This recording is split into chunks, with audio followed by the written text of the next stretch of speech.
सो programme जागो लाहौर के साथ मैं हूं सिब्रा मुनीर। इसी उम्मीद के साथ प्रोग्राम का आगाज करते हैं कि आप सब लोग जहां कहीं भी होंगे बिल्कुल ठीक ठाक होंगे। नाज़रीन, गुज़िश्ता रोज मौसम ने करवट ली और बारिश भी खूब बरसी। बारिश बरसने को कुछ देर के लिए मौसम तो हसीन हो गया था, लेकिन गर्मी का जोर भी टूट गया। साथ ही शहरियों के मसाइल मजीद बढ़ गए। मौसम के साथ साथ लेस्को का तरसीली निज़ाम भी ठंडा पड़ गया। फीडर स्ट्रिप होने और दीगर फनी खराबियों के बायस शहर के कई इलाकों से बिजली गायब रही और कई घंटे बिजली ही ना आई। और दूसरी जानिब रोड्स पर बारिशी पानी जमा होने से आवाम की मुश्किलात में इजाफा देखा गया। रेलवे स्टेशन, हाजी कैंप, कजाफी स्टेडियम समेत दीगर इलाकों में पानी जमा हुआ और शहर के नशेबी इलाके भी ज़ेरे आब आ गए। इन मसाइल पर आज के प्रोग्राम में डिटेल बात करेंगे। हम मौसम की सूरत हाल भी जानेंगे कि बारिशों का अगला स्पेल कब तक आएगा और बारिश बरसाएगा। आगे बढ़ते हैं, कुछ खाने पीने की बात करेंगे और आज हम बात करेंगे फलों के बादशाह की और ज़्यादातर लोगों के पसंदीदा फ्रूट आम के हवाले से, जो कि आजकल लाहौर शहर की तो तकरीबन हर गली मोहल्ले में, हर बड़ी रोड पर हमें ठेले वाले दिखाई देते हैं। बहुत सारी टाइप्स के आम होते हैं। क्या उन तमाम में ग़िज़ाई अज्जा एक जैसे होते हैं या फिर इसमें भी कुछ मुख्तलिफ होते हैं, ये एक दूसरे से बात करेंगे। हमारे साथ मौजूद है जी जोहा सोहेल, माहिर ग़िज़ायात है। जोहा, प्रोग्राम में आपको खुश आमदीद कहते हैं। सबसे पहले तो हमें बताइए कि आम की बहुत सारी इक़साम हैं, क्या सबके ग़िज़ाई अज्जा एक जैसे होते हैं? बिल्कुल सिद्रा, आमों की बहुत ज़्यादा वैरायटी इकसाम हमारे पास अवेलेबल है, जिसमें सिंदरी आम है, चौंसा आम है। अब इन सब इकसाम में हमारे पास एक कॉमन चीज़ क्या है कि इन सब की जो न्यूट्रिशनल वैल्यू है, जो ग़िज़ाई अज्जा इनमें मौजूद है, वो ऑलमोस्ट एक दूसरे के सिमिलर हैं।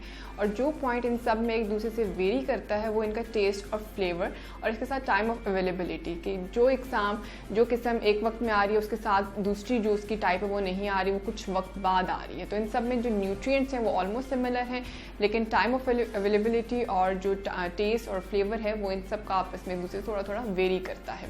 इसके अलावा जब हम बात करते हैं कि कौन कौन से न्यूट्रिएंट्स हमें आम के थ्रू मिल जाते हैं और उन सब के हमारी बॉडी पे क्या क्या हेल्थ बेनिफिट्स हैं, तो उसमें सबसे पहले हमारे पास विटामिन सी आ जाता है। आम में हमारे पास 80% विटामिन सी अवेलेबल है, जो हमारी क़ुव्वत मुदाफ़ित के लिए, हमारे इम्यूनिटी के लिए बहुत बेहतरीन है। आपने सुना होगा कि बहुत से लोग इस टाइम के ऊपर कंप्लेंट करते हैं कि हमें गर्मी का बुखार हो रहा है, यानी कि गर्म मौसम में लोगों में जो बुखार बहुत ज़्यादा हो रहा है, तो वो इस चीज़ की कंप्लेंट के साथ बहुत ज़्यादा आ रहे होते हैं। उसमें बेसिक रीज़न क्या होती है कि गर्म टेम्परेचर में हमारी इम्यूनिटी अगर वीक हो जाए, हमारा क़ुव्वत मुदाफ़ित अगर कमज़ोर हो जाए, तो हम बाहर के बढ़ते हुए टेम्परेचर के साथ अपने बॉडी के टेम्परेचर को अगर नहीं मेंटेन करते तो हमारा टेम्परेचर बढ़ जाएगा। वो लोग जिनकी क़ुव्वत मुदाफ़ित ठीक होती है, जिनका इम्यून सिस्टम बहुत अच्छा काम कर रहा होता है, गर्मी के मौसम में उनका बॉडी का टेम्परेचर बाहर के टेम्परेचर के साथ नहीं बढ़ता। लेकिन वो लोग जिनकी इम्यूनिटी बहुत कमज़ोर होती है, जिनका डिफेंस सिस्टम ठीक तरीके से काम नहीं कर रहा होता, जिस तरह से बाहर का टेम्परेचर बढ़ रहा होता है, उनका अपना बॉडी का टेम्परेचर भी बढ़ रहा होता है और वो फिर गर्मी के बुखार की कंप्लेंट पेश करते हैं। तो इस मौसम में आम का इस्तेमाल ज़रूर करें, क्योंकि इसमें 80% विटामिन सी है, जो आपके क़ुव्वत मुदाफ़ित को बहुत बेहतरीन रखता है। इसके अलावा आपने देखा होगा कि आम का रंग येलो कलर का होता है। अब येलो कलर का जो इसका रंग है वो हमारे पास कैरोटीनॉइड्स की वजह से है, बीटा कैरोटीन की वजह से। बीटा कैरोटीन हमें प्लांट्स के थ्रू, पौधों के थ्रू विटामिन ए प्रोवाइड करता है। जिस तरह से विटामिन ए वैसे तो हमें एनिमल्स के थ्रू मिलता है, लेकिन विटामिन ए जो हमें प्लांट्स के थ्रू मिलता है वो बीटा कैरोटीन के फॉर्म में मिलता है। और इस वक्त में जिस तरह से क्वारंटाइन चल रहा है, लोग ज़्यादातर घरों में हैं, स्क्रीन्स का इस्तेमाल, टैब्स का इस्तेमाल, मोबाइल फ़ोन्स का इस्तेमाल लोगों में बहुत ज़्यादा बढ़ चुका हुआ है। तो इस टाइम पे आंखों की सेहत बहुत इंपॉर्टेंट है और बीटा कैरोटीन हमारी आई हेल्थ के लिए बहुत ज़्यादा फ़ायदेमंद है। तो कोशिश ये करें कि बच्चों को, बूढ़ों को उनकी हेल्थ कंडीशंस को देखते हुए आम ज़रूर दें, क्योंकि इसके थ्रू जो बीटा कैरोटीन उनकी बॉडी में जाएगा उनके लिए बहुत फ़ायदेमंद है। इसके अलावा आम में हमारे पास फॉलिक एसिड मौजूद है।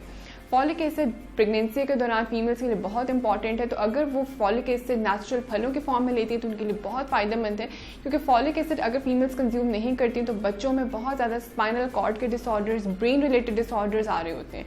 तो इस चीज़ से बचने के लिए फीमेल्स को कंसेप्शन से पहले और ड्यूरिंग प्रेगनेंसी कोशिश ये करें कि ताज़ा फलों से वो फॉलेट को हासिल करें और इस मसले से बच सकें। इसके अलावा फॉलिक एसिड हमारी बॉडी में खून बनाने वाले खुलियों के लिए भी बहुत मुफीद साबित होता है। तो कोशिश करें कि अपनी डाइट में फॉलिक एसिड का इस्तेमाल आम के थ्रू अगर आप करते हैं तो आप अपनी जो प्रेगनेंसी का टाइम पीरियड है वो भी आपके हेल्दी तरीके से गुजर सकेगा। और इसके रिलेटेड जो फॉलेट रिलेटेड डेफिशिएंसीज आती है, जिसमें स्पेना बिफिडी का मसला आ रहा होता है बच्चों में और खून की कमी की शिकायत फीमेल्स कर रही होती हैं, तो आप उससे भी बच सकेंगे। ठीक है जोहा, अब हमें ये बताइए कि आम के साथ एक बहुत ही ज़्यादा कॉमन प्रॉब्लम जो लोग समझते हैं वो ये है कि आम खाने से गर्मी हो जाती है, जिसके बाद वो खूब कच्ची लस्सी भी पीते हैं, और कुछ लोगों को लगता है कि आम खाएंगे तो हमारी स्किन पे कोई पिंपल्स वगैरह निकल आएंगे। इसमें कितनी हकीकत है? क्या कोई आम में ऐसी ग़िज़ाई अज़्ज़ा मौजूद हैं जो कि हमारे बॉडी के दर्जो हरारत को बढ़ा देते हैं? बिल्कुल सिद्रा, आम खाने के बाद बहुत से लोग कंप्लेंट करते हैं कि उनको जैसे गर्मी की फीलिंग आ रही है, लेकिन उसमें वो एक चीज़ बताते नहीं है। जब उनकी हिस्ट्री लेते हैं कि आपने कितने एक वक्त में आम कंज्यूम किया, तो उसमें लोग यूजुअली 4 से 5 आम कंज्यूम कर रहे होते हैं या इवन उससे ज़्यादा भी कंज्यूम कर रहे होते हैं। तो जब भी आप कोई भी चीज़ मॉडरेशन में इस्तेमाल नहीं करते, एक्सेस में इस्तेमाल कर रहे होते हैं, उसकी रिक्वायरमेंट से ज़्यादा इस्तेमाल कर रहे होते हैं, तो बॉडी उसके ऊपर रिएक्शन देती है, वो सिम्टम देती है। बहुत से लोग इसीलिए गर्मी की कंप्लेंट करते हैं, क्योंकि जब आप अपनी ज़रूरत से ज़्यादा, अपनी बॉडी की रिक्वायरमेंट से ज़्यादा जब आप आम कंज्यूम करेंगे, तो बहुत से लोगों को एक्नी का मसला हो रहा होता है, बहुत से लोगों की स्किन पर रैशेस बन रहे होते हैं, डायरिया का मसला आ रहा होता है, बहुत से लोगों का बॉडी टेम्परेचर राइज अप हो रहा होता है। तो इस वजह से जब आप लोग मॉडरेशन में नहीं लेंगे, उसको एक्सेस क्वांटिटी इस्तेमाल करेंगे, तो ऑब्वियसली वो बॉडी फिर उसको रिएक्ट करती है। अच्छा, अब हम जब बात करते हैं कि एक वक्त में कितना आम खा लेना हमारे लिए फ़ायदेमंद है, या पूरे दिन में हम कितनी सर्विंग्स मैंगो की इस्तेमाल कर सकते हैं, तो उसमें सबसे पहले एक बात मैं यहाँ बताना चाहूँगी कि आम की जो एक सर्विंग है, एक सर्विंग से मुराद के आम हमें 60 कैलोरीज जो है वो एक सर्विंग के थ्रू मिल जाती हैं। और आम का 3/4 कप, एक कप से आप थोड़ा सा पोर्शन उसका छोड़ दें तो 3/4 कप आपको एक वक्त में 60 कैलोरीज देता है। जितने भी हमारे पास नॉर्मल एडल्ट्स हैं जिनको किसी भी किस्म का डायबिटीज़ का इशू नहीं है, मोटापे का मसला नहीं, ओबेसिटी नहीं है, वो एक वक्त में इसकी एक सर्विंग कंज्यूम कर सकते हैं। यानी कि वो एक वक्त में 3/4 कप मैंगो का वो इस्तेमाल कर सकते हैं। बेशक वो सुबह मिड मॉर्निंग के टाइम पर इस्तेमाल कर लें, या बेशक वो शाम में आफ्टरनून स्नैक में 4 से 5 बजे के वक्त में भी इस्तेमाल कर सकते हैं। लेकिन इससे ज़्यादा क्वांटिटी में ना जाएं, क्योंकि जब आप इससे ज़्यादा क्वांटिटी कंज्यूम करते हैं, अपनी बॉडी की रिक्वायरमेंट्स के अगेंस्ट जा रहे होते हैं, तो वहाँ पर बॉडी रिएक्ट करती है। अब रिएक्शंस बॉडी किसी भी सूरत में बॉडी को सिम्टम दे सकती है, जिसको हम पे गर्मी का नाम दे रहे होते हैं। ठीक है जोहा, हमें ये बताइए, बहुत सारे लोग आम का शेक पीते हैं, कुछ लोग जैम्स बना लेते हैं, स्लश बनाते हैं, स्मूदीज बनाते हैं, उसमें बहुत सारा आर्टिफिशियल मीठा भी ऐड कर लेते हैं। बेस्ट ऑप्शन क्या है? आम का इस्तेमाल बेहतरीन अंदाज में कैसे किया जा सकता है? बिल्कुल सिद्रा, ये बहुत इंटरेस्टिंग क्वेश्चन है कि आम को हम अपनी डाइट में किस किस फॉर्म में इस्तेमाल कर सकते हैं, क्योंकि जिस तरह से आम हमारे पास बहुत ज़्यादा वैरायटी में अवेलेबल है, और लोगों की कोशिश ये होती है कि हम इसको सिंपल रॉ खाने के अलावा अपनी डाइट में डिफरेंट तरीक़ों से शामिल करें, ताकि डाइट में वैरायटी भी आ सके और इसके थ्रू हम अफादियत भी हासिल कर सकें। तो उसमें अगर आप रॉ कंज्यूम करें अपनी रिक्वायरमेंट के अकॉर्डिंग, तो वो तो बिल्कुल बेहतरीन है। लेकिन बहुत से बच्चे, ओल्डर एडल्ट्स ऐसे होते हैं कि जिनको स्वॉल्विंग का मसला होता है, जिनको निगलने का मसला होता है, अक्सर लोगों के दांत ख़राब हो रहे होते हैं, तो वो इसको प्रॉपरली चुबा नहीं पा रहे होते, इसको स्वॉलो नहीं कर पा रहे होते, तो उन लोगों के लिए बिल्कुल ऐसे है कि वो आम का जूस कंज्यूम कर सकते हैं, मैंगो जूस कंज्यूम कर सकते हैं, मैंगो शेक कंज्यूम कर सकते हैं। बच्चों को आप आम की प्यूरी बनाकर दे सकते हैं। बहुत से ऐसे बच्चे होते हैं जिनका वज़न बहुत ज़्यादा कम हो रहा होता है, उनके लिए हमारा बेसिक गोल ये होता है कि हमें न्यूट्रिएंट्स भी बढ़ाने होते हैं और कैलोरीज भी बढ़ानी होती हैं। तो अगर आप आम को दूध में मिक्स करके या इवन योगर्ट में मिक्स करके आप बच्चों को देते हैं, तो इसके थ्रू उनकी कैलोरीज भी बढ़ेंगे और उनके न्यूट्रिएंट्स उनकी बॉडी में बहुत बेहतरीन तरीके से जाएंगे, जिसके थ्रू उनका वज़न जो है वो हेल्दी रेंजेस में आना शुरू हो जाएगा। इसके अलावा आप आम को उसकी चटनी बनाकर अपने रोटी के साथ कंज्यूम कर सकते हैं। बहुत से वेट लॉस के पेशेंट्स होते हैं, क्योंकि आम एक ऐसी चीज़ है कि जो हर एक को पसंद होती है और हर कोई इसको अपने डाइट में अडॉप्ट ज़रूर करना चाह रहा होता है, लेकिन हर इंसान की अपनी बॉडी रिक्वायरमेंट्स के अकॉर्डिंग अगर इसको ऐड ऑन करते हैं तो उसके फिर साइड इफेक्ट से वो बच सकते हैं। जिस तरह से अगर वेट लॉस वाले पेशेंट्स होते हैं उनको हम आम यूजुअली रिकमेंड नहीं कर रहे होते, क्योंकि इसका ग्लाइसेमिक इंडेक्स थोड़ा सा ज़्यादा आ रहा होता है। उसमें यह आता है कि अगर वो सैलड्स के साथ हाफ मैंगो या हाफ से थोड़े कम मैंगो की चंक्स अगर अपने सैलड में मिक्स करके कंज्यूम कर लेते हैं, तो उसके थ्रू उनकी डाइट में वैरायटी भी चली जाएगी और इसकी मिकदार भी इतनी ज़्यादा नहीं होगी, जिसके थ्रू फिर उनकी बॉडी पे कोई नुकसान नहीं आएगा। तो वेट गेन वाले पेशेंट्स जो हैं वो इसको मिल्क के अंदर, योगर्ट के अंदर मिक्स करके कंज्यूम कर सकते हैं, या इवन अपने घर में आप मैंगो जैम बनाकर बच्चों को ज़रूर दे सकते हैं, ताकि वो ब्रेड के ऊपर इसको अप्लाई करके कंज्यूम करें, या सिंपल जो लोग होल नहीं कंज्यूम करें वो उसको मैंगो जैम की फॉर्म में भी कंज्यूम कर सकते हैं। और वेट लॉस वाले पेशेंट्स जिन्होंने वजन कम करना होता है, वो हाफ मैंगो या अपने कंसल्टेंट की रिकमेंडेशंस के अकॉर्डिंग वो इसको अपने सैलड में ऐड ऑन करके ज़रूर इस्तेमाल कर सकते हैं, या खाने के साथ चटनी की फॉर्म में इसको ज़रूर कंज्यूम कर सकते हैं। जोहा, ये भी बता दीजिए कि आम को किस वक्त खाया जाए तो हमें सबसे ज़्यादा फायदा हो सकता है? अच्छा सजा, जब हम बात करते हैं कि आम खाने का बेहतरीन वक्त कौन सा, तो उसमें इसको कोशिश करें कि अर्ली मॉर्निंग में हाड़ मुंह इसको खाने से अवॉइड करें, और बेड टाइम के ऊपर जब सोने से पहले का वक्त हो उसके ऊपर इसकी कंजम्पशन को अवॉइड करें। क्योंकि जब आप रात सोने से पहले बिफोर बेड टाइम इसको कंज्यूम कर लेते हैं तो आपके डाइजेशन के थ्रू भी ये थोड़ा सा उसमें मसाइल लेकर आ सकता है और आपके स्लीप साइकिल को भी ऑल्टर कर सकता है। तो नहार मुंह और बेड टाइम पे इसकी कंजम्पशन को अवॉइड करें, और कोशिश करें कि आम का इस्तेमाल अगर करना है तो मिड मॉर्निंग स्नैक के वक्त में या आफ्टरनून स्नैक के वक्त में आप कर सकते हैं। लेकिन बहुत से लोग इसको ब्रेकफास्ट में भी कंज्यूम कर रहे हैं, लेकिन ब्रेकफास्ट में कंज्यूम करना बिल्कुल भी अनहेल्दी नहीं है, सेफ है। लेकिन जैसे मैंने बताया कि आपने खाली पेट नहीं कंज्यूम करना, आप नाश्ते में इसको कंज्यूम कर सकते हैं, आप फ्रूट की फॉर्म में बेशक कंज्यूम कर सकते हैं, आप शेक की फॉर्म में भी कंज्यूम कर सकते हैं, आप इसको मैंगो जैम की फॉर्म में भी कंज्यूम कर सकते हैं, तो उसकी आपकी बॉडी पे कोई साइड रिएक्शंस नहीं आएंगे। लेकिन अगर आपने फल कंज्यूम करने हैं तो वो मिड मॉर्निंग का वक्त बेहतरीन है या आफ्टरनून टाइम जो है वो बेहतरीन है।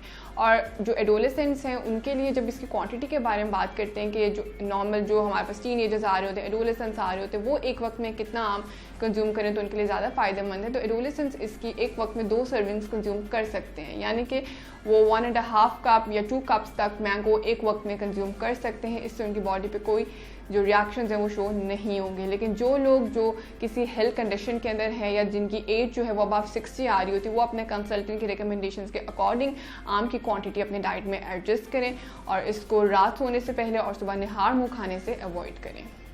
बहुत शुक्रिया जोहा सोहेल, आप हमारे साथ मौजूद रहीं और आम के हवाले से हमें बता रही थी, ग़िज़ाई अज्जा भी बता दिए हैं, फ़ायदे भी बता दिए हैं और ये भी बता दिया है कि किस टाइम पे खाएंगे तो वो फ़ायदे की बजाय नुकसान पहुंचा सकते हैं। इसलिए आपने इन इंस्ट्रक्शंस को मद्देनज़र ज़रूर रखना है जब भी आपने आम खाने हैं। आगे बढ़ते हैं तालीम के मैदान से। खबर ये है कि अलाउंस बंद करने की तजवीज़ पर पंजाब यूनिवर्सिटी के मुलाज़मीन ने वाइस चांसलर के दफ्तर के सामने एहतजाजी मुजाहरा किया है। मुजाहिरीन का कहना है कि 35 बरस से अलाउंस मिल रहे हैं, माली बहरान का बहाना बनाकर सिर्फ हमें क्यों निशाना बनाया जा रहा है। डिटेल्स आतिफ परवेज बता रहे हैं।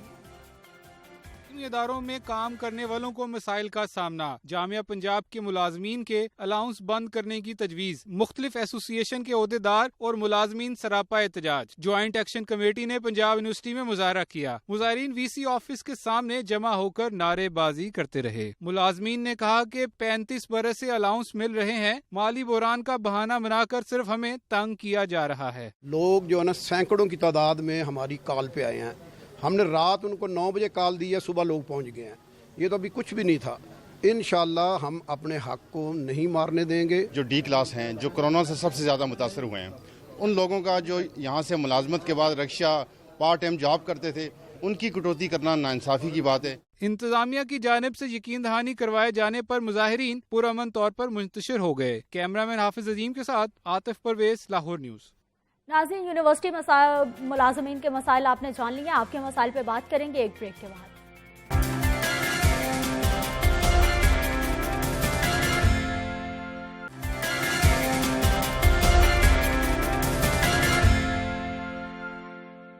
प्रोग्राम में एक बार फिर से आपको खुश आमदीद कहते हैं। नाज़रीन, कोरोना वायरस का फैलाव, वायरस को समझना, वायरस को कंट्रोल करना ना सिर्फ पाकिस्तान जैसे तरक्की पजीर ममालिक के लिए एक बड़ा चैलेंज है, बल्कि तरक्की याफ्ता ममालिक के माहिरीन भी अभी तक इस वायरस को समझने के मराहिल तय करने की कोशिशें कर रहे हैं। लेकिन पूरी दुनिया के माहिरीन एक नुक्ते पर जरूर यकज़बान है और वो है कोरोना से बचने का वाहिद हल एहतियाती तदाबीर अपनाना। लेकिन हमारे यहाँ बदकिस्मती से लोगों की बड़ी तादाद कोरोना के खतरे को मुबालगा आमेज समझते हैं। इसका अंदाजा इस बात से लगाया जा सकता है कि हाल ही में एक सर्वे किया गया है गैलप पाकिस्तान की जानिब से, जिसके मुताबिक 55% पाकिस्तानी कोरोना के खतरे को अब भी मुबालगा आमेज समझते हैं और उनको लगता है कि कोरोना जैसा कोई खतरा है ही नहीं।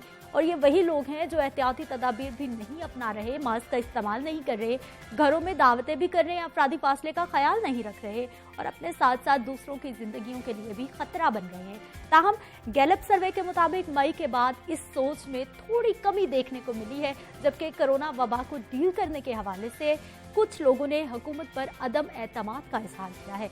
उन पाकिस्तानियों की शरह में भी 15% कमी आई है जिनके मुताबिक हुकूमत कोरोना की वबा से अच्छी तरह निपट रही है। सर्वे के मुताबिक 47% अवाम ने राय दही की है कि कोरोना की आलमी वबा काबू में है। नाज़रीन, इसी तरह टेस्टिंग कैपेसिटी की बात की जाए तो इस वक्त पूरे पंजाब में 23 लैब्स फाल है और आगाज में सुबह पंजाब में टेस्टिंग कैपेसिटी औसतन 3000 थी, बढ़ते हुए अब 12000 के करीब पहुंच चुकी है। गुज़िश्ता 24 घंटों में पंजाब भर में 7,729 टेस्ट हुए, जबकि पूरे पाकिस्तान में टेस्टिंग की तादाद 4,93,225 हो चुकी है। मुल्क भर की बात की जाए तो गुज़िश्ता 24 घंटों में 23,000 टेस्ट हुए हैं और टोटल 12,62,162 टेस्ट हो चुके हैं। नाज़रीन, कोरोना वायरस से तो हमने बचना है, साथ ही इस हवाले से गलत मालूमात से भी बचना है, क्योंकि जब से कोरोना वायरस ने आलमी वबा की सूरत इख्तियार की है तब से ही सोशल मीडिया पर टोटके, हुक्मा, जाली डॉक्टर्स, जाली पीर भी सरगर्म है और अफवाहों का बाजार भी गर्म है। गुज़िश्ता रोज़ भी इसी तरह के रवैयों के पेश नज़र कोरोना एडवाइजरी ग्रुप के चेयरमैन डॉक्टर महमूद शौकत और दीगर ओहदेदारों की जानिब से बाकायदा एक प्रेस कॉन्फ्रेंस की गई है, जिसमें उन्होंने कौम-खा के टोटकों, तजुर्बात और सेल्फ मेडिकेशन की हौसला शिकनी की है।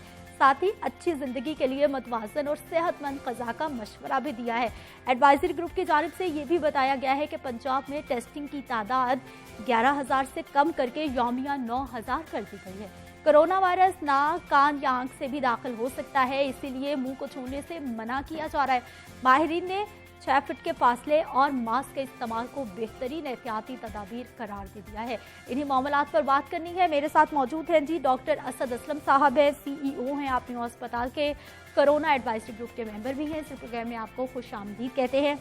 डॉक्टर फौजिया अशरफ हमारे साथ मौजूद है, प्रोफेसर ऑफ पैथोलॉजी हैं, जिन्ना अस्पताल से आपका ताल्लुक है। डॉक्टर साहब, प्रोग्राम में आपको भी खुश आमदीद कहते हैं। डॉक्टर साहब, टेस्टिंग जैसे बहुत सारी चीज़ें हमने देखा कि वक्त गुजरने के साथ साथ कोरोना के SOPs चेंज हो रहे हैं, टेस्टिंग भी चेंज किया है प्लान को कि अब साइन एंड सिम्टम्स वाले पेशेंट के सिर्फ टेस्ट किए जाए। जी बिल्कुल, अब यही प्लान है कि जो साइन और सिम्टम के साथ हैं उन्हीं को टेस्ट किया जाए। ठीक, वो स्मार्ट टेस्टिंग और वो जो कॉन्टेक्ट ट्रेसिंग था, अब वो तमाम मामलात नहीं किए जाए। वो उन इलाकों में होगी जहाँ पर लॉकडाउन किया है। उनको लॉकडाउन खोलने से पहले वहाँ पर स्मार्ट सैम्पलिंग होगी ताकि आइडिया लगाया जा सके कि स्मार्ट लॉकडाउन का कितना इम्पैक्ट हुआ। ठीक है डॉक्टर साहबा, टेस्टिंग हम पूरी दुनिया में ही देखने में आ रहा है कि 30 से 40% कहा जाता है कि टेस्ट का रिजल्ट गलत भी हो सकता है, तो फिर ऐसे में क्या होगा? डिपेंड करता है, नेगेटिव वाला सही माना जाएगा या पॉजिटिव वाला सही माना जाएगा? दो चीज़ें डिपेंड करती हैं इस पर। अगर नेगेटिव आप देखते हैं, जिस तरह एक गोल्ड स्टैंडर्ड टेस्ट RT-PCR है, अगर आप समझते हैं कि उसके एक सैंपल से, जो कि वर्ल्ड ओवर सबको पता है कि 63% इसकी एक्यूरेसी है, अगर हम इसको देखें RT-PCR को, और जिस तरह जैसे जैसे तजुर्बात होते जा रहे हैं, कोरोना वायरस अब नॉवल से अब थोड़ा नोन होता जा रहा है, इसके कुछ फीचर्स सामने आने शुरू हो गए हैं। चाइनीज़ ने इस पर बहुत रिसर्च की, अमेरिकन ने इस पर रिसर्च की, जब तक हमारे पास पहुंच जाएगी।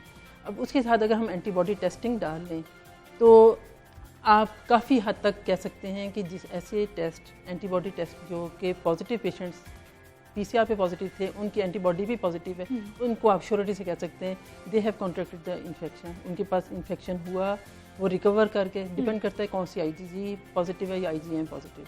अच्छा डॉक्टर साहब, जिन्ना अस्पताल से आपका ताल्लुक है, वहाँ पर भी अब सिर्फ जो साइन एंड सिम्टम्स के साथ पेशेंट आ रहे हैं उन्हीं की टेस्टिंग हो रही है? उसको भी हम 3 ग्रुप्स में डिवाइड करेंगे। ठीक, हुकूमत की तरफ से हमें यही जो इंस्ट्रक्शन बिल्कुल लेटेस्ट जो हमें मिली इंस्ट्रक्शन वो यही मिली है कि जो साइन सिम्टम्स के साथ आते हैं उसमें भी 2 डिफरेंट किस्म की हैं। आप नंबर 1 कर लें जिसके अंदर कॉफ और फीवर के साथ आते हैं, जैसा शुरू में थी कि जिसको वो क्लासिक सिम्टम्स थी कि आपकी जो खांसी कर रहा है, जिसको बुखार हुआ है, उसको तो कोरोना का खदशा है। कुछ लोग ऐसे होते हैं जिनको एसिम्टोमेटिक कैरियर कहते हैं, हम आम ज़बान में जो ऐसे फिर रहे होते हैं जिनको इन्फेक्शन हो जाता है, वो वायरस फैला रहे होते हैं और उनको कोई अलामात नहीं होती। वो सबसे ज़्यादा खदशे वाली बात उन्हीं की है, क्योंकि हमारी कौम घर में नहीं बैठ सकती, वो शॉपिंग करने भी जाएंगे, उनको हर वो चीज़ इम्पोर्टेंट लगेगी जो कि गैर ज़रूरी है इस वक्त। हमें अपने आप को एजुकेट करना चाहिए। जब तक आप अपने आप को सबक नहीं सीखेंगे हर आने वाली खदशात से, जबकि आपको सारी दुनिया में नज़र आ रहा है कि इटली में क्या हुआ, अमेरिका में क्या हुआ, चाइना से शुरू होकर अब लोग अपने आप को जैसे जैसे आपको पता चलता है, आप अपने आप को इवॉल्व करते हैं, अपने आप को बेहतर बनाते हैं। हमारी कौम कहती है नहीं जी हम अल्लाह ताला पे छोड़ते हैं, आप अल्लाह ताला पे बिल्कुल ज़रूर छोड़ें, लेकिन उससे तदबीर करने तदबीर ज़रूर करने। फिर डॉक्टर साहब, एक अच्छी खबर तो भी कहा जा सकता है, लेकिन अगर खुदा न खास्ता किसी भी घर से कोई एक भी फर्द ज़िंदगी हार जाता है तो वो उनके लिए तो पूरी ज़िंदगी लुटने के बराबर होता है। लेकिन हमने देखा कि चंद रोज़ पीछे जाएं तो 24 घंटों में 24 अमवात बाकी हो रही थी, हर घंटे में एक ज़िंदगी ख़त्म हो रही थी कोरोना वायरस की वजह से। लेकिन अब पिछले 24 घंटों की अगर मैं बात करूं तो 4 अमवात सामने आए हैं। क्या हम लोग संभल रहे हैं? क्या हमारा कर्व डाउन हो रहा है? जी, मैं पहले एक और चीज़ ऐड कर दूं प्रोफेसर फोजिया के, हम उन एसिम्प्टोमेटिक पेशेंट का टेस्ट कर रहे हैं जिनके कॉन्टैक्ट हिस्ट्री है। हम सबको रिफ्यूज़ नहीं कर रहे, लेकिन जस्ट जिस तरह के वॉक इन पेशेंट होता है कि मैंने टेस्ट कराना है, वो नहीं है। लेकिन जिसकी कॉन्टैक्ट हिस्ट्री है हम उनको ज़रूर करते हैं। जहाँ तक डेथ रेट का ताल्लुक है, बिल्कुल आपने सही फरमाया कि पहले 20 से लेके 24 तक की डेथ पर डे होती थी। अब अल्लाह का शुक्र है कि वो 2, 3 या मैक्सिमम 4 पर डे होती है। उसकी वजह यह है कि क्रिटिकल पेशेंट अब हमारे पास बहुत कम आने शुरू हो गए। एक वक्त था कि लाहौर में 13 जून की बताऊं 356 पेशेंट दाखिल थे लाहौर के 31 अस्पतालों में जो क्रिटिकल थे। आउट ऑफ 5 उस वक्त अगर 13 जून को मरीज 1100 और 6 मरीज दाखिल थे लाहौर के 31 अस्पतालों में, उनमें 356 जो क्रिटिकल थे। और डेथ रेट उन्हीं पेशेंट में ज़्यादा था। वजह ये थी कि लोग 5-5, 6-6 दिन, 7-7 दिन घर गुजार के बुखार में, खांसी में यही करके मैं आज ठीक हो जाऊंगा, मैं आज ठीक हो जाऊंगा, ना अस्पताल जाऊँ। जब उनके दोनों फेफड़े मुतासर होते थे तो फिर वो अस्पताल में लैंड करते थे। उस स्टेज पर करते थे कि हमारे पास इसके अलावा कोई चारा नहीं था कि हम उनको सीधा ICU में या वेंटिलेटर बेड पर डाल दें। अब अल्लाह का शुक्र है कि हम इतना लोगों को बार बार एडवोकेसी की, आपके चैनल से भी 4-5 दफ़ा कहा गया कि लोग घर में इंतज़ार ना करें। जिस वक्त सिम्टम्स शुरू हों, ज़्यादा एक दिन इंतज़ार करने बुखार का, नहीं सेटल होता अगले दिन हॉस्पिटल आएँ, तो वो पेशेंट जो अर्ली स्टेज पर भी आना शुरू हो जाते हैं, अब हो गई हैं। अब वो क्रिटिकल स्टेज वाले पेशेंट बहुत कम हो गए। अच्छा डॉक्टर साहब, इसमें कोई मेडिसिन का भी अमल दखल है कि हमारे जो माहिरीन हैं, हमारे जो डॉक्टर्स हैं, बहुत सारे मेडिसिन ट्रायल बेसिस पे ही इस्तेमाल हो रहे हैं तमाम पेशेंट्स पर, क्या वो भी समझ में आ रही है कि किस तरह का पेशेंट होगा तो इसके लिए फलां मेडिसिन इसके लिए हेल्पफुल साबित है? ये पेशेंट की बेसिकली डिपेंड करता है किस स्टेज पर है। माइल्ड और एसिम्प्टोमेटिक तो आ ही नहीं रहे, और जो mild critical, moderate critical, severe critical patient हैं उन पर भी डिपेंड करता है। एक्सरे वगैरह करा के और डी-डाइमर्स वगैरह करा के फिर डिपेंड करते हैं कि आया कि उनको सिर्फ एंटीबायोटिक और सिम्प्टोमेटिक ट्रीटमेंट देनी है और खुदा ना खाता उनमें डी-डाइमर्स वगैरह और एक्सरे की इन्फिल्ट्रेशन बहुत ज़्यादा है, तो फिर उसके मुताबिक एक्टेमरा इंजेक्शन भी देते हैं। अब एंटीवायरल ड्रग भी अवेलेबल हो गई हैं, वो भी अभी इतने ज़्यादा तादाद में नहीं अवेलेबल, लेकिन वो भी अवेलेबल शुरू हो गई हैं, तो वो भी दे सकते हैं। ठीक डॉक्टर साहबा, टेस्टिंग कोई टाइम ड्यूरेशन कम हुआ? जैसे पहले हम देख रहे थे कि 24 घंटे भी लग जाते थे या फिर 12 से 13 घंटे तो टेस्ट प्रोसेस किया जा रहा था, उसका कोई टाइम कम हुआ कि अब जल्दी रिपोर्ट्स दे दी जाती हैं या फिर अभी वही चल रहा है? अब क्योंकि वर्कलोड काफ़ी कम हो गया, ठीक, और जो नई लैब बनी थी उनको भी एक्सपीरियंस हो गया, तो अब जल्दी रिपोर्ट्स दे देते हैं। बल्कि हम तो विदिन 8 आवर्स दे देते हैं। Within 8 hours. तो अभी जो खुद से लोग टेस्ट कराने आते थे आपके पास, अभी उनकी कितनी तादाद है? अब ज़्यादा लोग आ रहे हैं या फिर कम हो? अब उनकी ये तादाद आती है जो फील करते हैं कि जी हमारा एक्सपोजर हुआ है, हमारे घर में कोई पॉजिटिव था, या हमारे घर में कोई एल्डरली है, हमारे दादा दादी जो ऐसी एज ग्रुप के जिन हो सकते हैं हम एसिम्प्टोमेटिक कह रही हूँ, हमारी अलामात नहीं है और हमारा एक्सपोजर हुआ है, हेल्थ केयर फैसिलिटीज़ में काम करते हैं या किसी ऐसी जगह पे जहाँ पे लोग ज़्यादा तादाद में होते हैं, तो वो लोग फिर प्रिफर करते हैं कि हम अपना टेस्ट करा लें to be on the safer side. Doctor साहब, अभी स्मार्ट लॉकडाउन आज 14 दिन मुकम्मल हो गए हैं, तो उनको अब खोला जाएगा। गुज़िश्ता रोज़ आपकी एडवाइजरी ग्रुप की एक बाकायदा प्रेस कॉन्फ्रेंस भी हुई है, मीटिंग भी आपकी होती रहती है, क्या प्लान है उस हवाले से? स्मार्ट लॉकडाउन का कितना फ़ायदा हुआ है, बढ़ाया जाएगा या फिर अब? ये मेरा ख्याल है ये टेस्टिंग की रिपोर्ट डॉक्टर फोजिया बता सकेंगे कि जो अब स्मार्ट सैम्पलिंग पर डिपेंड करता है कि वहाँ पर क्या रिजल्ट आते हैं, उसके मुताबिक उन्होंने इजाज़त दे दी है डिप्टी कमिश्नर साहब को कि वो फैसला करें कि रिपोर्ट्स आने के बाद कि किस इलाके में कितनी कमी हुई है। स्मार्ट सैम्पलिंग हो गई? मेरा ख्याल है डॉक्टर फोजिया बताएंगे। स्मार्ट सैम्पलिंग हो गई इन इलाकों की? ये हमारे यहाँ पे भी मैं आपको बताती हूँ कि अब हमारा इनके साथ राब्ता रहता है, जो national control and command centre है उनके साथ। यहाँ पे प्राइमरी सेकेंडरी हेल्थ वाले डिपार्टमेंट है उनके साथ, और स्पेशलाइज्ड हेल्थ केयर जो कि टर्शरी केयर हॉस्पिटल्स को डील करते हैं। जहाँ ये उनके ख़ास तौर पे उन्होंने कुछ डायरेक्टर्स डिप्यूट किए हुए हैं, वो हमें बताते हैं कि हमारे पास हम आपको इतने सैंपल्स फलां इलाके से भेज रहे हैं। आई थिंक उन्होंने इस चीज़ पे वर्किंग की हुई है। हम लोग तो जो हमारे पास सैंपल्स आते हैं उनका करते हैं। हॉस्पिटल्स के आप लोग सैंपल्स हॉस्पिटल्स, ठीक है। अच्छा डॉक्टर साहब, आपको वैसे पर्सनली बीइंग पैथोलॉजिस्ट क्या समझती हैं कि ये 14 दिन के लिए जो स्मार्ट लॉकडाउन किया गया है, ये कितना बेनिफिशियल हुआ है? केसेस की तादाद में कमी आई है? इसको मजीद बढ़ाना चाहिए या फिर अब? बिल्कुल, डेफिनेटली बहुत अच्छा क्वेश्चन है, और ये आपने मेरे दिल की बात की। मैं चाहती हूँ कि लॉकडाउन को थोड़ा और स्ट्रिक्ट करें हम। आप देखें कि जैसा असद भाई ने बताया भी कि हमारे पास सीरियस पेशेंट्स कम आ रहे हैं। एक तो वही वाली बात कि लोगों को अवेयरनेस हो गई है। जो पहले लोग एडवांस स्टेज पे हॉस्पिटल आते थे, अब वो अर्ली स्टेज पे आते हैं। उनको पता चल गया कि हमारे ये अलामात होंगी तो हमें डॉक्टर से रजू करना है। दूसरा, लॉकडाउन का असर डेफिनेटली हुआ है। ज़बरदस्ती हमारे लोगों को बताया जाए तो उन्होंने उसकी वजह से डेफिनेटली फ़र्क पड़ा है। इसी तरह मेरी हुकूमत से ये दरख्वास्त है ख़ास तौर पे कि जो अगर ट्रैवल आपने ओपन करने का सोच रहे हैं या लॉकडाउन ओपन करने का सोच रहे हैं, उस पर दोबारा ज़रूर गौर ख़ौस करें, क्योंकि लॉकडाउन का डेफिनेटली असर होगा। जितने लोग उनका ये वायरस से सामना करना पड़ेगा, उनकी बॉडी का जो दिफाई निज़ाम है वो एंटीबॉडीज़ बनानी शुरू कर देता है। ऐसे लोग जिनका अभी बीमारी नहीं हुई लेकिन उनका एक्सपोजर हो गया, उनकी बॉडी एंटीबॉडीज़ बननी शुरू हो जाती हैं। उनका मुदाफ़ियती निज़ाम एक्टिवेट हो जाता है, एंटीबॉडीज़ बननी शुरू हो जाती है। इसका मतलब है कि वो मुदाफ़ियत की तरफ जाना शुरू हो गए। एक और हैं आपके Italian infectious disease specialist professor Matteo Bassetti. उन्होंने ये भी देखा है कि जो लोग जिनका एक्सपोजर हो गया उनकी एंटीबॉडीज़ बननी शुरू हो गई, और वो कहते हैं कि वायरस, क्योंकि नोवेल कोरोना वायरस था, ह्यूमन इंसानी जिस्म में पहली दफ़ा एंटर हुआ। अब जैसे जैसे मुंतकिल होता जा रहा है, इसकी विरुलेंस जिसको कहते हैं म्यूटेशन होती जा रही है, और इन्फेक्शन आगे इंसान से इंसान में ट्रांसफ़र होने की कैपेसिटी उसकी कम होती जा रही है। ठीक है, इसका मतलब कहा जा सकता है कि ये कमज़ोर होता जा रहा है। बिल्कुल। और इसका मतलब है अगर हम लॉकडाउन, स्मार्ट लॉकडाउन को और इफेक्टिव कर देंगे तो अल्लाह खैर करे। हम ये उम्मीद रखते हैं कि ये जब तक वायरस बिल्कुल इनएक्टिव हो जाएगा तब तक हम लॉकडाउन। डॉक्टर साहब, सेल्फ मेडिकेशन लोगों ने इंतहा कर दिया है, बहुत ज़्यादा सेल्फ मेडिकेशन कर रहे हैं, और ख़ासतौर पर एंटीबायोटिक का बहुत ज़्यादा इस्तेमाल कर रहे हैं। कितना खतरनाक है ये? बहुत खतरनाक है। ना सिर्फ बैक्टीरिया से रेजिस्टेंट डेवलप हो जाती है, एंटीबायोटिक के अलावा क्लोरोक्विन और हाइड्रोक्सीक्लोरोक्विन पर सेल्फ मेडिकेशन पर जाने का लोग सोचते थे, लेकिन उनको बड़ी मुश्किल से बार बार आपके प्रोग्राम बाकी चैनल के जरिए बताया गया कि क्लोरोक्विन, हाइड्रोक्सीक्लोरोक्विन घर में बैठ के खाने से डेथ भी हो सकती है, उसका हार्ट पर बहुत बुरा असर हो सकता है। इसलिए वो अंडर स्ट्रिक्ट मॉनिटरिंग कंडीशन में ही खाई जा सकती है।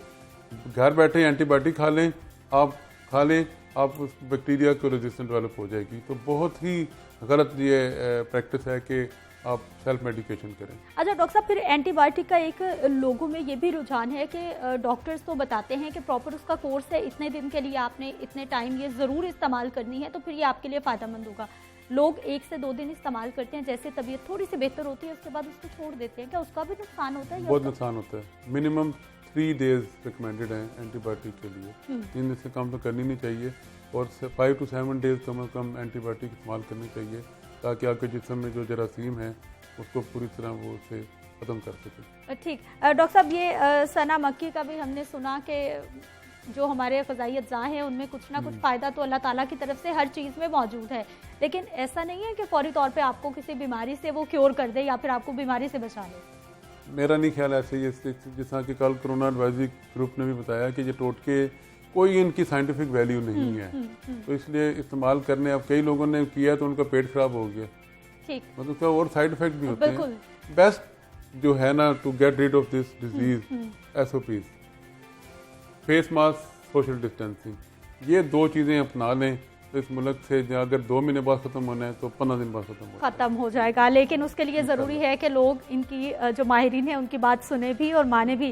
डॉक्टर साहबा, एंटीबॉडीज़ का हमें बताइए कि दुनिया में ऐसे केसेस देखे गए हैं कि एक बार अगर आपका टेस्ट नेगेटिव हो जाता है तो वो दोबारा से फिर पॉजिटिव हुआ है। बहुत सारे ऐसे लोग सामने आए हैं। हाँ, एंटीबॉडीज़ हमारी जो वायरस के ख़िलाफ़ हैं, कितनी स्ट्रॉन्ग होती हैं? क्या वो लाइफ लॉन्ग चलती हैं? कितने देर के लिए, क्या ड्यूरेशन उसका होता है? दोबारा से मैं आपको वही बात करूंगी कि ये क्योंकि पहली नया वायरस है, इसका पैटर्न स्टडी करते हुए टाइम लगेगा। अगर कोई कहता है कि हम फॉर श्योर कह रहे हैं कि हमें पता है कि 100% ये ऐसे वायरस करेगा, ऐसे एंटीबॉडीज़ बनाएगा, आप बेफिक्र हो जाएं। अब आप एक दफ़ा आपको इन्फेक्शन हो गया, आपकी IgG पॉजिटिव होगी, अब आप बेफिक्र होकर फिरें, ऐसा नहीं है। आप सही कह रही हैं कि कुछ लोग इसमें, जिसको हमारी साइंटिफिक टर्म में री इन्फेक्शन कहते हैं, कि एक दफ़ा इन्फेक्शन हो के दोबारा से इन्फेक्शन हो जाना, और एक होता है रिलैप्स कि आपको इन्फेक्शन हुआ, आप ठीक हो गए, लेकिन उसी वायरस से दोबारा हो गया। ये दो चीज़ें हैं, इनमें दोबारा से अलामत ज़ाहिर हो रही हैं। दो किस्म की एंटीबॉडीज़ हैं। एक एंटीबॉडी होती है जो IgM जिसको कहलाती है, वो उसका मतलब है कि अभी भी आप अपना वायरस इन्फेक्शन किसी दूसरे को दे सकते हैं, ठीक है। IG जो आपकी 3 to 7 डेज में बननी शुरू होती है, और ऐसे ऐसे ये ख़त्म हो जाती है। जब जैसे जैसे IgM ख़त्म हो रही होती है, IgG बननी शुरू हो जाती है, जो कि 2 हफ्ते से लेकर 3 हफ्ते तक बननी शुरू हो जाती है। अच्छा डॉक्टर साहब, माजी में भी इस तरह, क्योंकि ये पूरे वायरसेस की एक फैमिली है जिसका इसको भी कोविड को वायरस करार दिया जा रहा है, तो जो माजी में इस तरह के वायरसेस आए उनकी एंटीबॉडीज कितनी देर तक होती हैं? अगर वैसे ही हम एक जो माहिरीन है इसी चीज़ को मद्देनजर रखते हुए अंदाजे, इसी तरह वायरस बहुत अनप्रिडिक्टेबल जरसूम है ये। इसका जीन जो है, इसका जो जीनियाती मादा है बहुत जल्दी म्यूटेट करता है, और ख़ास तौर पे RNA वायरस। मैंने जिस आपको पहले प्रोग्राम में डिटेल में बताया था कि DNA वायरस काफ़ी स्टेबल होता है, RNA वायरस बहुत अनस्टेबल होता है। इसका एक तो ये है कि जिस अब हम खाली हाथ धोएंगे साबुन से, जिससे फैट उसके अंदर होती है, साबुन के अंदर जो महलूल बन जाता है वायरस के साथ, तो वो वहीं पे इनएक्टिव कर देता है। ये सबसे अच्छी चीज़ है। अब आप इसी तरह आप देखें कि अगर वो इंसान के क़ुव्वत मुदाफ़त को स्ट्रॉन्ग करता है, IgG बनाता है, लेकिन अभी तक किसी ने ये स्टडी नहीं किया कि कितने अरसे तक आपको प्रोटेक्शन देती है। जिनका री इन्फेक्शन हो रहा है, इसका मतलब है वो प्रोटेक्टिव इफेक्ट नहीं आ रहा, और इसको कम से कम कुछ साल लगेंगे वैक्सीन आने में, कुछ साल समझने में, और कुछ साल लगेंगे समझने में कि IgG अगर बनती है तो कितने अरसे तक प्रोटेक्शन होती है। जैसे आप देखें, जैसे आपने जिक्र किया अभी कि पुराने जो वायरसेस थे, इन्फ्लुएंजा वायरस, आप जो एल्डरली हैं, हमारी जो ऐसे लोग जो 65 से ऊपर हैं, उनको हम निमोनिया वायरस की भी वैक्सीन देते हैं, बिल्कुल मेनिंजाइटिस की हम वैक्सीन देते हैं। वो उनका जो ख़ासियत, उनकी खसूसियात हैं, वो काफ़ी अरसे तहकीक के बाद पता चल गई हैं कि हाँ, इतने अरसे बाद आपको देना तो होता है वैक्सीन, जैसे साल बाद या 3 साल बाद। डॉक्टर साहब, कितनी देर तक जो है वो टेस्ट पॉजिटिव आ सकता है? क्योंकि हमने देखा कि पहले लोग 40 दिन 50 दिन भी क्वारंटीन में रहे, आइसोलेशन में भी उनको रखा गया, उनका टेस्ट नेगेटिव नहीं हो रहा था। आपके साइन एंड सिम्टम्स आए, उसके बाद आप बिल्कुल ठीक हो गए, लेकिन उसके बावजूद कितनी देर तक आपका टेस्ट पॉजिटिव आ सकता है? देखिए, जो रिकॉर्ड शो करता है हमारे पास जो मैक्सिमम पेशेंट जिसका स्टे है वो 33 डेज का है, उसमें 4 दफ़ा पॉजिटिव आया, लेकिन वो प्रोफेसर साहब ज़्यादा बेहतर बता सकती हैं। वो कहा जाता है कि डेड वायरस का DNA भी पॉजिटिव रिजल्ट दे देता है, ठीक है, वो तो इसलिए नहीं उसमें थोड़ा सा मैं बता देती हूँ।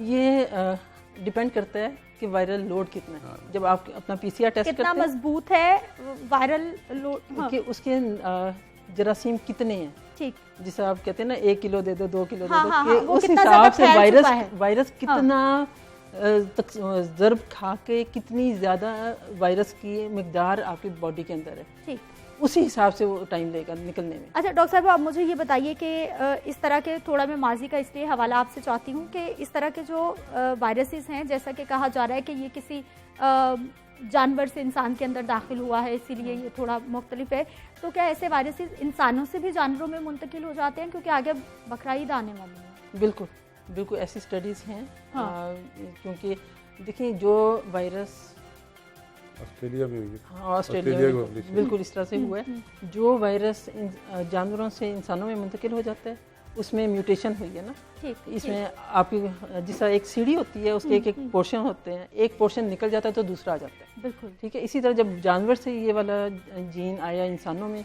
तो वो बदली होकर आ गया, यही दोबारा, इसको हॉपिंग जीन्स भी कहते हैं, वो दोबारा जाके जानवरों में भी। इसका मतलब है ये पॉसिबल है, क्योंकि अमेरिका से भी एक रिसर्च आ चुकी है जिसमें एक टाइगर को कोरोना वायरस उसमें तशखीस पाई गई है, तो इसका मतलब है बकरा ईद पे हमें बहुत ज़्यादा एहतियात की ज़रूरत होगी। बिल्कुल, और ख़ास तौर पे ये जो अल्लाह की शुक्र है हमारी तो मुसलमान कौम उस तरह से यूज़ नहीं करती ये स्वाइन मीट, लेकिन जो बाहर के मुल्कों में है उनमें सबसे ज़्यादा खदशा ये है कि जो पिग का जो जीन है वो सबसे क्लोजेस्ट है टू ह्यूमन बीइंग। ठीक है, बहुत शुक्रिया डॉक्टर साहब प्रोग्राम में शामिल होने के लिए। डॉक्टर साहब आपका भी बहुत शुक्रिया। एहतियाती तदाबीर और सिर्फ एहतियाती तदाबीर है कोरोना वायरस से आपको बचा सकती हैं। यहाँ पर वक्त है शॉर्ट ब्रेक का, हमारे साथ रहिए।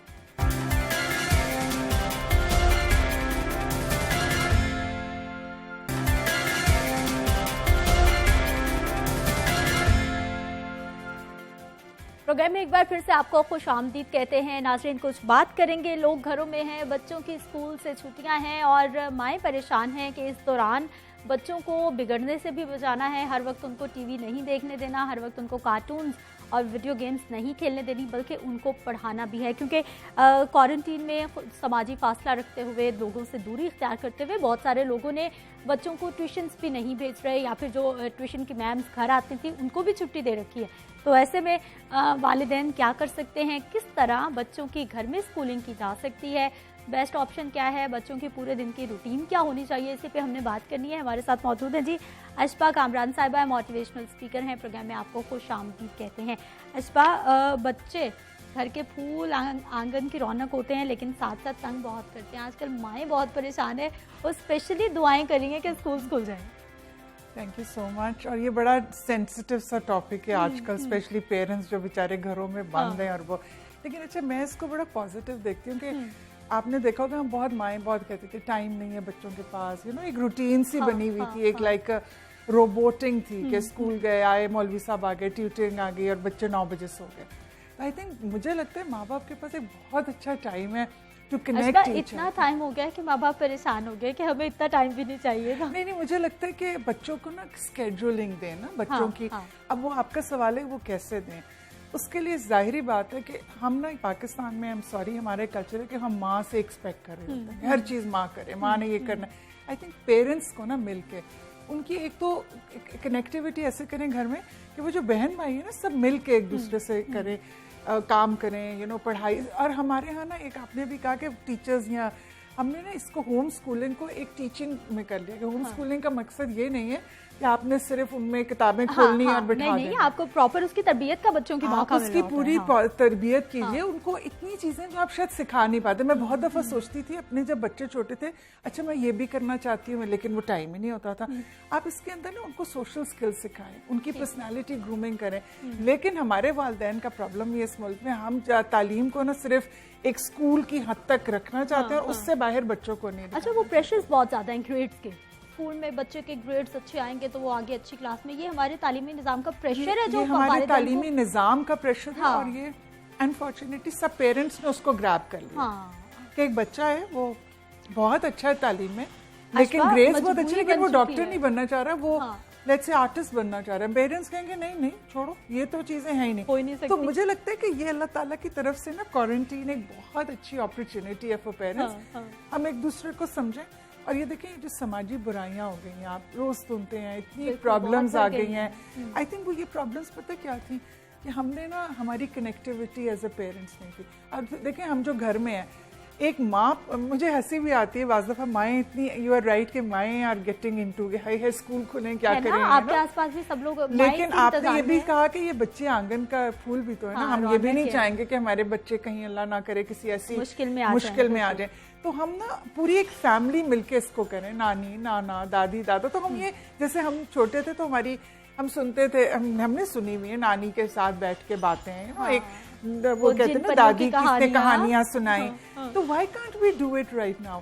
हम लोग ना सिर्फ लुक फॉरवर्ड कर रहे हैं कि है स्कूल खुले, बच्चों की वो रूटीन बने, तो हम वो रूटीन्स घर में भी। अच्छा अशफा, हम लोगों के मिजाज भी ऐसे हो गए हैं कि हम लोग शेड्यूलिंग को सिर्फ उसी टाइम फॉलो करते हैं जब हमारे मजबूरी होती है। यानी स्कूल 8 बजे अगर लगना है, मजबूरी है बच्चे को 8 बजे स्कूल भेजना है, ऑफिस टाइम 9 बजे है तो मजबूरी है कि 9 बजे ऑफिस पे जाना है।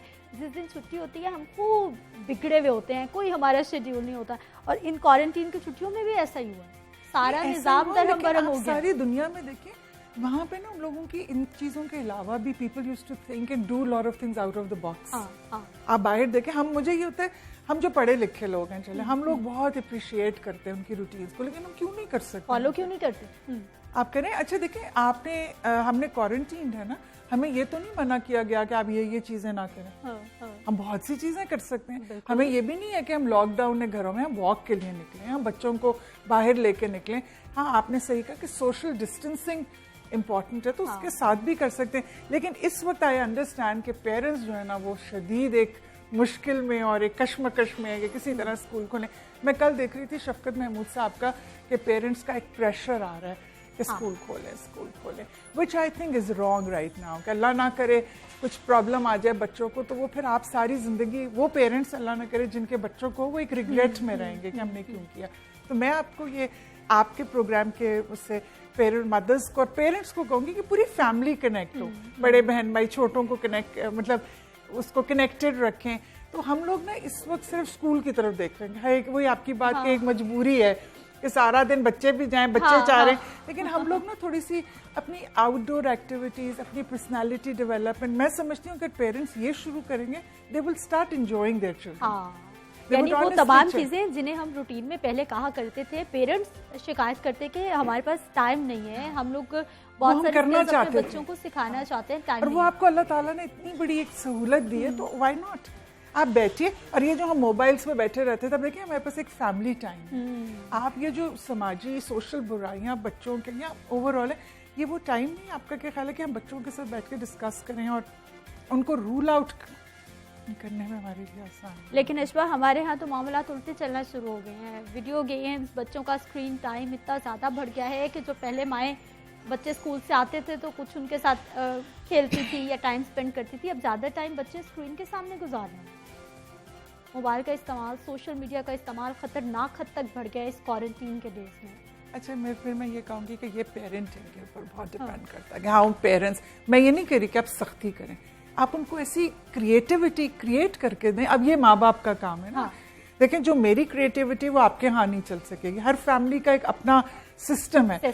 सो ये नहीं आप कहेंगे जी वो साथ वालों के घर में तो बच्चे ये करें, हमारे क्यों नहीं कर रहे हैं। हमारे यहाँ होता यही है, हमारे यहाँ प्रॉब्लम है, इस वजह से we are getting into more stress, you know. अच्छा जी, हमने बात करनी है, आमना शादाब साहिबा हमें ज्वाइन कर चुकी हैं, चाइल्ड क्लिनिकल साइकोलॉजिस्ट हैं, प्रोग्राम में आपको खुश आमदीद कहते हैं। आमना, ये बच्चों ने पेरेंट्स को कंट्रोल किया हुआ है, कोई ऐसा तरीका बताएं कि पेरेंट्स बच्चों को कंट्रोल कर ले और घर में जरा अच्छा सा माहौल बन जाए, होम स्कूलिंग भी हो जाए। सबसे पहले तो मैं ये कहूँगी कि पेरेंट्स को बहुत ज़्यादा, मेरे पास जब पेरेंट्स आते हैं क्योंकि काफ़ी ज़्यादा शिकायत है, ऑनलाइन सेशंस भी मैं ले रही हूँ, तो पेरेंट्स को मैं सबसे ज़्यादा ये कहना चाहूँगी कि be consistent and be persistent. सबसे पहले अपने घर में रूल्स डेवलप करें और फिर उसमें आप लोग बहुत ज़्यादा कंसिस्टेंट रहें। हमारे पेरेंट्स ये करते हैं कि थोड़ा बहुत मतलब अगर रूल घर में सेट कर दिया है, कोई चीज़ सेट कर दिया, टाइम टेबल बना दिया, तो थोड़ी बहुत फ्लेक्सिबिलिटी दे दी खुद ब खुद ही कि नहीं चलो कोई बात नहीं। आप लोग एक रूल सेट करें किसी भी तरह का, तो बी कंसिस्टेंट ऑन देम और फिर बच्चों को उस रूटीन में फॉलो करना सिखाएं। और मेरा ये ख्याल है कि हर चीज़ का अगर एक टाइम टेबल मुकर्रर किया जाए तो बच्चों में भी एग्रेशन कम होगा और पेरेंट्स भी थोड़ा सा रूटीन के मुताबिक चलेंगे। आमना, ये बताइए कि शेड्यूलिंग पे आप बहुत ज़्यादा फोकस करी हैं, क्या शेड्यूल क्या होना चाहिए हमारे पेरेंट्स को बताइए, क्या करें, कितने बजे उठें, उसके बाद दिन भर का प्लान क्या होना चाहिए? सबसे बेस्ट टाइम है क्वारंटीन का इस वक्त पेरेंट्स के लिए, और मुझे ये लगता है कि प्रेयर्स का टाइम मस्ट करें बच्चों के लिए अपनी स्केड्यूलिंग में, और जितना अर्ली राइजर्स कभी भी ज़िंदगी में आगे नुकसान नहीं उठाते। ये इस वक्त बेस्ट टाइम है। मुझे बहुत अफसोस होता है जब पेरेंट्स 9 o'clock या 10 o'clock अपनी स्केड्यूलिंग स्टार्ट करते हैं। Your scheduling must be start after फजर प्रेयर। उसके बाद दरमियान में नैप टाइम होना चाहिए प्रॉपर प्रेयर्स के दौरान। उसमें आप फन टाइम भी रखो, मतलब आप बच्चों के साथ एक गिगलिंग टाइम हो, जिसमें आप गिगलिंग टाइम हो, कडलिंग टाइम हो, बच्चों गार्डनिंग टाइम हो, किचन टाइम हो, हर तरह की मतलब एक्टिविटीज़, फन एक्टिविटीज़ के साथ साथ स्क्रीन टाइम बहुत कम। मैं सबसे ज़्यादा फोकस करूँगी यहाँ पे पेरेंट्स पे इस फोरम के थ्रू के प्लीज़ खुदारा बच्चों का स्क्रीन टाइम बहुत कम। और ये क्वारंटीन में बहुत ज़्यादा बढ़ गया हमने। बिल्कुल एग्जैक्टली। और जूम क्लासेस की वजह आगे बच्चे, मेरा ख्याल है अगर जूम क्लासेस पे स्क्रीन टाइम जितना ले रहे हैं ना, वही उनको इरिटेट करने के लिए काफ़ी है। तो आप बल्कि फोकस करें, हाँ मजीद उसको ना करें। रीडिंग के लिए एक टाइम मखसूस करें, गार्डनिंग के लिए टाइम मखसूस करें।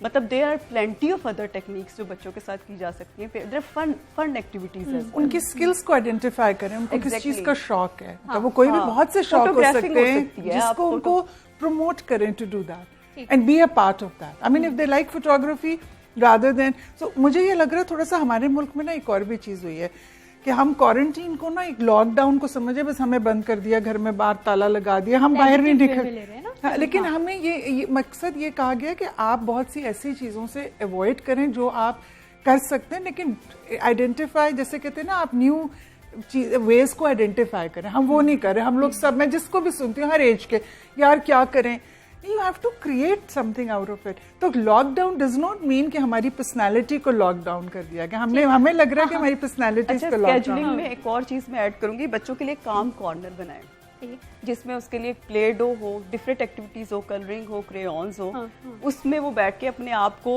जो वो शो करना चाहता है वो अपना आप शो करे। एक काम कॉर्नर में, एक एक्टिविटी कॉर्नर, काम कॉर्नर, सारा मिक्सअप हो, घर में एक पार्ट हो जहाँ पे उस बच्चे को पता हो कि मैं उस कॉर्नर में जाऊंगा, मेरा एंगर भी थोड़ा डाउन होगा, मुझे इस वक्त जो भी मैं इरिटेशन फील कर रहा हूँ वो भी डाउन होगा। लेकिन ये जिस कॉर्नर की आप बात कर रही हैं ना, जिस घर में 2-3 बच्चे हैं, उस कॉर्नर में जाके इतनी लड़ाइयाँ शुरू हो जाती हैं कि पेरेंट्स परेशान हो जाते हैं कि बच्चों को अब क्या करें। फिर मैं कहूँगी हम मुड़ के फिर एक विशियस साइकिल की तरफ आते हैं। बी कंसिस्टेंट, बारियां फिक्स करें उनकी उस चीज पे, ये बहुत ज्यादा जरूरी है। मतलब उनको आदत भी पड़ेगी, they know how to take turn. ये एक तरह से उनकी सोशल ट्रेनिंग, थोड़ा बर्दाश्त भी हो जाएगा कि भाई अब फलान की जगह है, हमने उसको इरिटेट नहीं करना। मैं बार बार फिर मतलब इनकी बात से मैं इतना एग्री कर रही हूँ ना कि बच्चे जो हैं, बच्चों के लिए मॉडल होते हैं पेरेंट्स।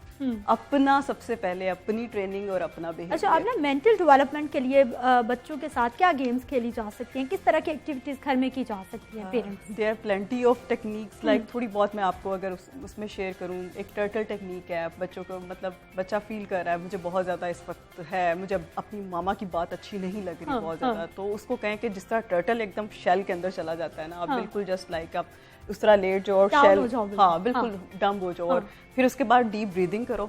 बच्चों को डीप ब्रीदिंग सिखाना बहुत जरूरी है, मतलब इनहेल और एक्सहेल पहले पेरेंट्स को सीखनी पड़ेगी, वो भी सबसे पहले जाते हैं। हाँ बिल्कुल। तो वो मतलब उसमें फिर आप अपने आप को थोड़ा डीप ब्रीदिंग करो और 3 टाइम्स अपने आप को स्टेटमेंट दो कि whoever adult is saying to me, इसको मेरे साथ जो इंटरेक्ट कर रहा है, he is very much right। क्योंकि देखें हो सकता है कि, लेकिन जब भी हम ट्रेनिंग कर रहे होते हैं पेरेंट्स गलत नहीं होते बस जगहों पे। हाँ एग्जैक्टली, पेरेंट्स कभी भी अपने बच्चों का बुरा नहीं चाह रहे होते, लेकिन वो कहीं ना कहीं लाड प्यार में कुछ ऐसा गलत हो रहा होता है कि उनको खुद भी एहसास नहीं होता, क्योंकि हमारी बेसिक पेरेंटिंग नहीं है ना, हमें खुद नहीं पता कि हमें कैसे बच्चों को हैंडल करना है। तो दैट इज। लेकिन मैं आपको एक बात बताऊं, अभी आपने कहा कि बच्चों के कॉर्नर में वे जो लड़ने लग जाते हैं, लेकिन मैं आपको बताऊं ये भी बच्चों की खूबी है। ये भी मैं आपको बताऊं, at this point of life जब बच्चे बड़े हो जाते हैं, आप लोग सब बड़े हो गए, तो उससे you start missing it. I think ये भी ना जिंदगी का एक बहुत बड़ा हिस्सा है। बिल्कुल ऐसा ही। देखिए वही बहन भाई जो लड़ रहे हैं वो एक शेयरिंग भी देख रहे हैं। मेरा ये जाती ख्याल है कि पेरेंट्स ना एकदम, हमारे माशरे में कभी ऐसा हुआ नहीं था और हम लोग एक सेट रूटीन के आदि थे। सुबह 8 बजे बच्चों ने 7 बजे उठे, स्कूल गए आए। अब वो हम लोगों ने कभी ना बहुत सी चीजें वो की नहीं। तो अब हमें इन चीजों, I mean using a word quarantine, हमने पाकिस्तान में कभी सोचा ही नहीं था कि ये वर्ड क्वारंटीन, लेकिन बच्चे भी यूज करते हैं। तो अब ये है कि आई एम श्योर कि थिंग्स विल गो बेटर और ये अल्लाह ताला की तरफ से इंशाल्लाह जी अच्छी चीजें हो जाएंगी। अशबा बहुत शुक्रिया, आमना आपका भी बहुत शुक्रिया प्रोग्राम में शामिल होने के लिए। वालिदैन बच्चों को जरूर टाइम दें, लेकिन उसके साथ उनको शेयरिंग और केयरिंग जरूर सिखाएं। मुझे इजाजत दीजिए, इंशाल्लाह कल सुबह 9:05 पर मेरी आपसे फिर से मुलाकात होगी। अल्लाह निगहबान।